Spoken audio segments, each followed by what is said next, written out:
All right, interesting bits from this longer session with Star. In this case, we're having an awkward hand fight battle here. I think Star's experimenting a little bit as well. So from right here, I'm going to see, hey man, his posture's up real high. I'm going to try that kip up sweep. As I shoot that kip up sweep, I make him post, but he does a good job of recovering his base. The sort of agitation of his base, though, that's what's actually helping me here. So this is what's going to help pull his posture down. So I agitate his base. He shifts his base and his head comes down. Now from there he starts adjusting to the side. I defeat his frame by pulling his hand across, and now he's got this little short frame. From this spot I'm able to shoot my knee up high. Let me redo that because it skipped for some reason. Yeah, shot my knee up high, and I'm able to get to a spot where I can immediately slap bracelet, lock, and everything seems pretty good here. Thing about this is, many times you can finish with the person's hand in. Now, Star's hand got in here really, really deep, and I think it's right up against his jawbone. So it was really difficult for me to finish here. This is where experience came into play. So I'll even speed this up a little bit more. I'm chilling here. I'm having fun. We're good. I'm not going to burn my legs out. I'm just going to keep adjusting and try to find a way to get to a perfect lock. Now I feel like the lock is in a little bit better of a position. I can move myself perpendicular. But even here, this looks like I should have a perfect finish. But again, that hand was doing a good job of creating space right here.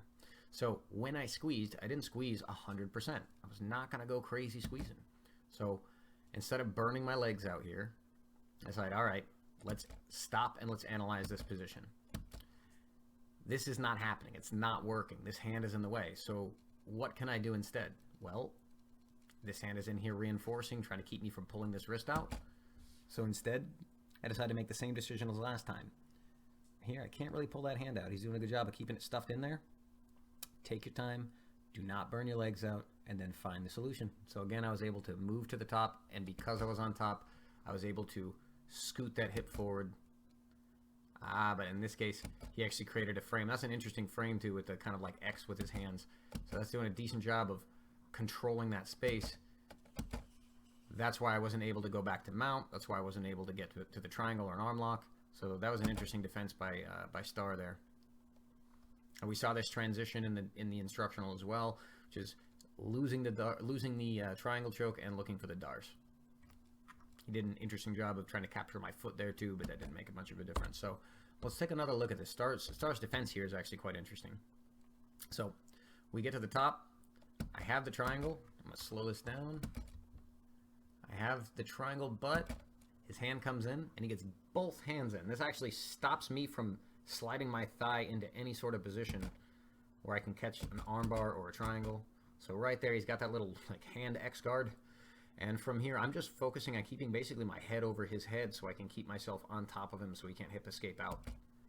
So I'm balancing, balancing, balancing. And then right there, as he pushes me off, that's when I already know, hey, that underhook is coming. Dive on the Darce. Notice, another detail on that is, he brings his hand away from his body. So he's connecting his shoulder to his neck, not me. Right there. I just caught the Darce. I didn't have to squeeze it. Now once I had it locked up, slide my knee to knee on belly, and we've already seen this. Eventually the rotation of my elbows and my shoulders is going to cause a nice strangulation. And again, on somebody like Star, who's he's got good strangle defense, like hard to actually finish him once you have him in him, you really got to take your time and be patient. Do not go squeezing 100%.